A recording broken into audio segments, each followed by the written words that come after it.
Good morning! Panibagong araw, panibagong blank check na naman. Blank check lang kung magpapasya ano magiging value ng araw na to.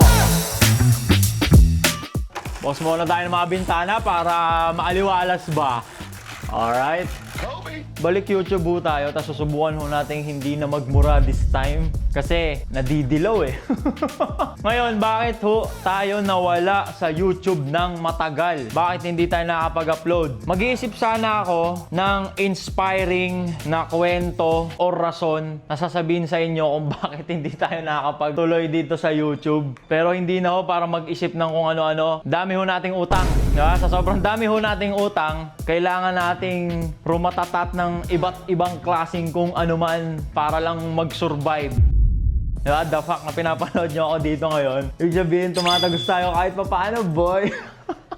So, welcome back sa aking channel. Nagustuhan nyo ba yung mga upload natin ito recently, yung matchmaking game? Na ang daming, nag-anong sugal. Nag-isip magandang content, ginawa, naghanap ng financer, in-upload, pinanood mo ng libre. Tapos ang dami mong angal. Sa tingin mo, sinong nagbayad ng production ng studio? Pinanood mo lang ang libre, hindi pang angal. Akala mo kasi ang daling mag-content eh, no? Akala nyo video-video lang eh. Mahirap ho, mahirap. Ang dami ho naming concept na hindi namin ma-execute basta-basta kasi kailangan ng pera ba? Diyan yung rider, pare. Bali, mag-ano muna tayo. First and last meal. Nagpag-grab tayo ng S-Dupe. Ayun, sir. Ito na yung grab natin. Nag-chat ako kay Jonah. Kuya-kuyaan ko yung biniro ko lang. Nagugutom ako. Sinendan ako ng 5K pangkain, boy. Bossing, good morning. Opo. Thank you, bossing. Ride safe po. Thank you, boss John. Ako. Yun o. Mayroon tayong sisig silog tsaka liempo silog. Yun o. Sarap. First and last meal natin to. Liempo silog tsaka sisig silog, boy. Tapos mag-whey protein and creatine tayo. Whey protein, creatine. Kainan na.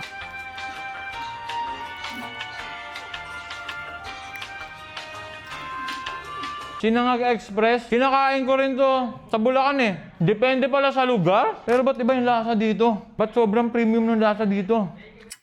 Boom! Hapon na. Ayan. Wala naman tayong ibang ginawa maghapon kundi magsagot ng inquiries sa Telegram ng mga nagpapapromote. Yun lang ginawa natin maghapon. Nakaligo na tayo. Lalabas na muna tayo kasi parang gusto ko ng maalat tsaka ng lemonade. Walking. Mahangin, no? Ang weirdo, no? Summer pero mahangin. Boom. Sa pool. 50 pesos. Lemonade. Bali, simbahan yun. Last mas ata ngayon. Alas 6 eh. Tayong tao. Ito, sikat yan. Mang Raul. Ihaw-ihaw. Sikat na sikat yan. Dinadaya yan. As in. May potato corner dito. So, ito na yung magiging maalat natin, boy. Opo, tara po. Alam mo bang bilang lalaki, kailangan mo itong ganito. Practice to eh. Yung kailangan nakakalabas ka mag-isa nang hindi ka nagde-data, di ka nagsi-cellphone. Tanga na, what more pa to, nagbablog ako. Yo! Hindi pwede yung lalaki ka tapos mahihain ka. Bawal yun. Ang susunod nun, lalambot ka na. Pag di ka nakakausap ng kung ano-ano or hindi ka na-expose sa labas, so kailangan mo lumabas bilang lalaki. Dati nga kakainin ko to dun. Gigit na ako dun eh. Simbahan yun, tapos yung tabi ng plaza. Kaso may misa eh. Kasi ang nangyayari kahit hindi ako kilala, basta may isang nagpa-picture sa akin, sunod-sunod yun. Balik na tayo sa bahay. Doon natin S-Dupin do. Boom! Nandito na ulit tayo ngayon sa bahay. Pag lumalabas ako, madalas na tanong sa akin ng mga nakaka-encounter ko eh, Bossa to, bakit wala na yung mga content mo na tungkol sa pangit? Diba? Ngayon sa hindi ko nakakilala saan, kaya ako tama yung t-shirt ko, yung brand natin. Hayop ka talaga! Ang ganda mong lalaki! Authentic pangit. Pangit lives matter. So nag-umpisa ho tayo, lumapag sa internet para i-build yung self-esteem.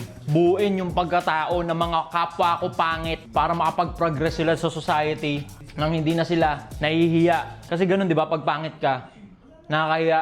na kayang makikilos, that behave ka lang, that diyan ka lang sa gilid, huwag ka malikot. Diba ngayon, ang naging problema kaya tinigil rin natin yung Pangit Lives Matter na naggalaw or yung movement. Kasi yung kapangyarihan nung na-create natin na tumikas yung pangit, lumakas yung loob, na mishandle doon ng mga low IQ na pangit, ginamit ho sa kasamaan yung kapangyarihan.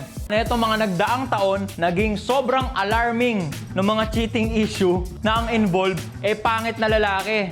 Diba, nagkaroon nga ng label na Sigbin. Diba? Ang lakas daw ng loob. Sigbin na nagloko pa. Ngayon, syempre, magbabaklas ho sa atin yun. Supremo ho tayo ng mga lehitimong classes na pangit Maiari ho tayo, kaya tinigil ho na nilayluhan ho natin yung The Pangit Lives Matter movement. Ginamit sa kasamaan yung kapangyarihan. Parang parang nagbigay ako ng mga Infinity Stone kung paano ako magiging Thanos na pangit. Ginamit sa kasamaan yung kapangyarihan. Inevitable. Bumembang ng bumembang, ng babae na ng babae. Hindi ho yun ang goal natin. Ang goal ko ho, dahil nakakala ko ng masarap, na-experience ko yung mga bagay-bagay ng pangit ako, yun din yung gusto kong ma-experience ng mga kapwa ko pangit. Diba? Ang sarap, craving satisfied, maalat. Potato corner na sour cream. Hindi porket pangit tayo, yun na yun. Hindi. Pwede tayong mamalag kahit pangit tayo. It just happened na gamit sa kasamaan ng ibang pangit yung kapangyarihan ho. Galit ka ba? Boom! 9:36. Nasapul naman natin yung mga dapat nating sapulin ngayong araw. TikTok affiliate videos. Nakailan tayo? 4, 8. Nakapag-upload tayo ng 8 sa profile. Tapos yung 6, mandatory na 6 para sa The Pangit Lives Matter na TikTok. Sapul din. Tapos maghapon, sumagot lang tayo ng mga inquiries sa Telegram ng mga nagpapapromote. May mga medyo na close deal naman tayo kasi baka bukas pa kasi linggo na ngayon. So may pinapractice tayo na at exact 10 p.m. tulog na. Gadgets off, tulog na. Gising ng 3 a.m. Dito ko na muna tatapusin tong vlog na to. Bukas ulit. Yeah, tama yung nakikita nyo. May editor na tayo. Ha? Boss!